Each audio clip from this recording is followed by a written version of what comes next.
আপনারা ক্ষমা করবেন, আমার মা নিয়ে কথা বলতে গেলে আমি আবেগ থামাতে পারি না। আমার মা ছিলেন আমার জীবনের শ্রেষ্ঠ বন্ধু।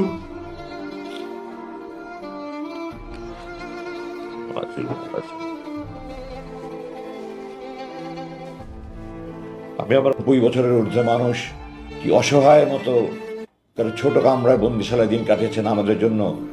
আমরা বলতে হবে চোখের পানি আটকে রাখতে পারি না। আমার মার যে কি কষ্টের দিন ছিল, আমি আমার মার পাশে সেই দিনগুলো থেকেছি।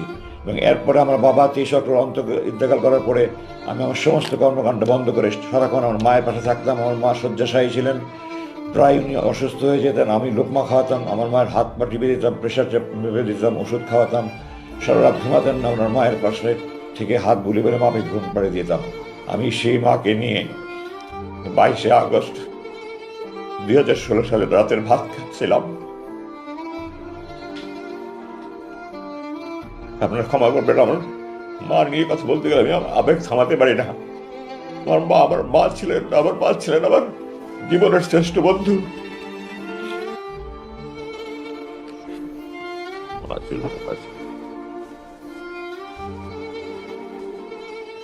আমি আমার মার সাথে খেতে বসেছিলাম।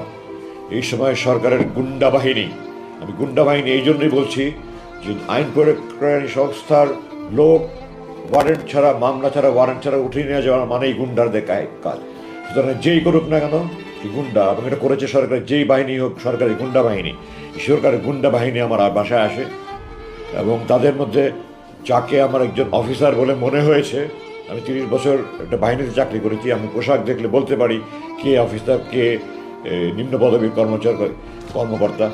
তো যাকে আমার অফিসার বলে মনে হয়েছে সে আমার সাথে অত্যন্ত দুর্ব্যবহার করেছে, আমাকে তুই করে কথা বলেছে, আমার সাথে চরম দুর্ব্যবহার করেছে।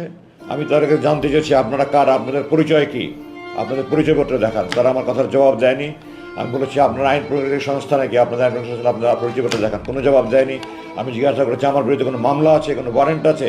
মামলা ওয়ারেন্ট ছাড়া আমাকে আপনারা গ্রেফতার করতে পারেন না, আপনারা আমাকে উঠিয়ে নিয়ে যেতে পারেন না, আপনাদের পরিচয়।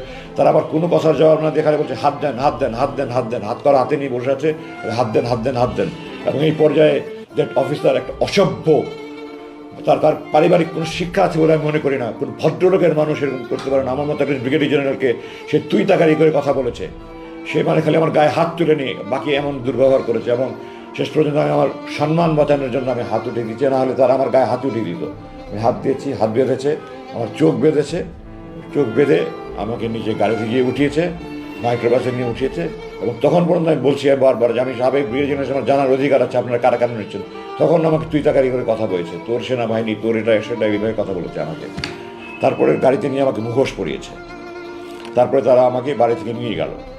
এখন আমি ফিরে এসে আরও যা জানতে পারছি সেটা হলো তারা আমার স্ত্রীর সাথে চরম দুর্ব্যবহার করেছে, তাকেও তারা উঠিয়ে নিয়ে যেতে চেয়েছিল এবং তার সাথে চরম দুর্ব্যবহার করেছে। তাকে এক পর্যায়ে গায়ে হাত দেওয়ার মতো অবস্থা হয়েছিল। সে আমার মার হাত জোরে ধরে বলেছে আমি একা যাবো না, নিতে হলে আমার মাকেও নিতে হবে। তারপরে তারা আমার মাকে তাকে আর কিছু বলেনি, কিন্তু আমার বাসার যুবতী কাজের মেয়ে তার গায়ে হাত উঠিয়েছে। আমার বাসার যে দেখাশোনা করে আমাদের ম্যানেজার, তাকে মাঠে বাড়িতে ফেলে তার বুকের উপরে লাফিয়েছে। বাসার যত সিকিউরিটি গার্ড ছিল, দারোয়ান ছিল, যত কর্ম ছিল, তাদেরকে নির্মমভাবে তারা নির্যাতন করেছে। আমার বাসা তছনছ করে তারা আমরালেরই বাক্স সব কিছু তারা ভেঙে চুড়ে, তারা মোবাইল, কম্পিউটার আর যা ইচ্ছা তারা নিয়ে গিয়েছে। আলমারি, স্টিল আলমারিগুলো তারা ভেঙে ফেলেছে। এবং আমাদের বাসার রাস্তাটা 200 গজের গলির সামনে বন্ধ। মহল্লা কমিটি যারা সিসিটিভি দিয়ে আমাদের পুরো এলাকাটা কাভার করা আছে, তারা সিসি ক্যামেরাগুলি সব ভেঙেছে। যেখানে রেকর্ডার আছে সেই বাসায় গিয়ে দরজা ভেঙে তারা রেকর্ডার নিয়ে গিয়েছে এবং সমস্ত এলাকার ত্রাসের সৃষ্টি করে তারা আমাকে নিয়ে চলে গেল।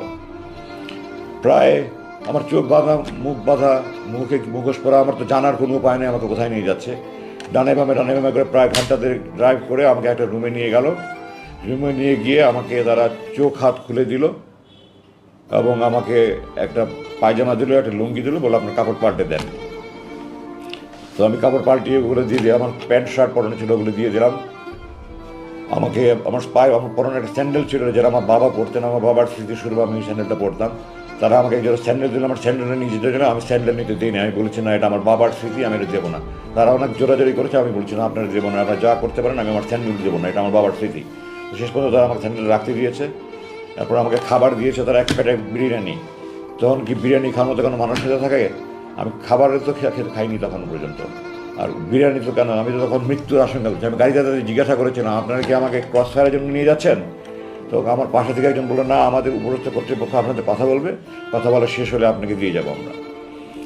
রাতে আমাকে দিয়ে গেল। আমি নামাজ আসায় আগে পড়েছিলাম। ভোর রাতের দিকে আমি টয়লেটে গিয়ে তাহাজ্জুদ অজু করে সে তাহাজ্জুদ নামাজ পড়লাম, ফজর নামাজ পড়লাম।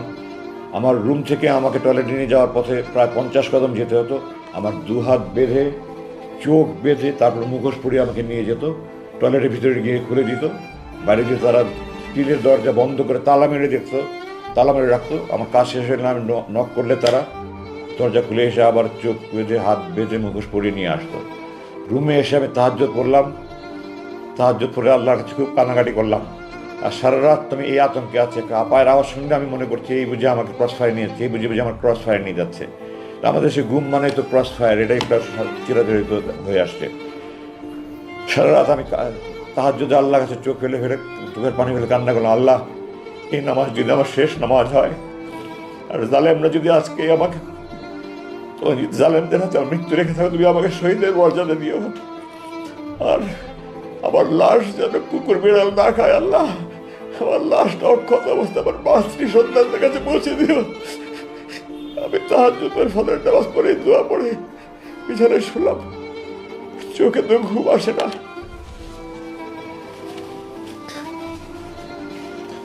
আগের দিন দুপুরে খেয়েছি, এরপরে তো সারা রাত ঘুম নাই, খাবার নাই, মৃত্যুর আতঙ্ক। পরের দিন সকালে নাস্তা দিয়েছিল আমাকে, চা, পরোটা, ডিম ভাজি।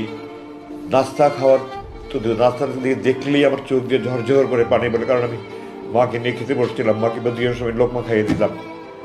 আমি বললাম এগুলো নিয়ে যান, আমি খাবো না। এরপরে 12টার দিকে হঠাৎ করে আমার মনে হলো আমার হাত পা সব খিঁচুনি আসছে। আমার মনে হলো আমি যেন মরে যাচ্ছি। আমার চোখ মুখ অন্ধকার হয়ে আসছে। আমি চিৎকার চেঁচামেচি শুরু করলাম। এরপরে আমি আর কিছু বলতে পারবো না।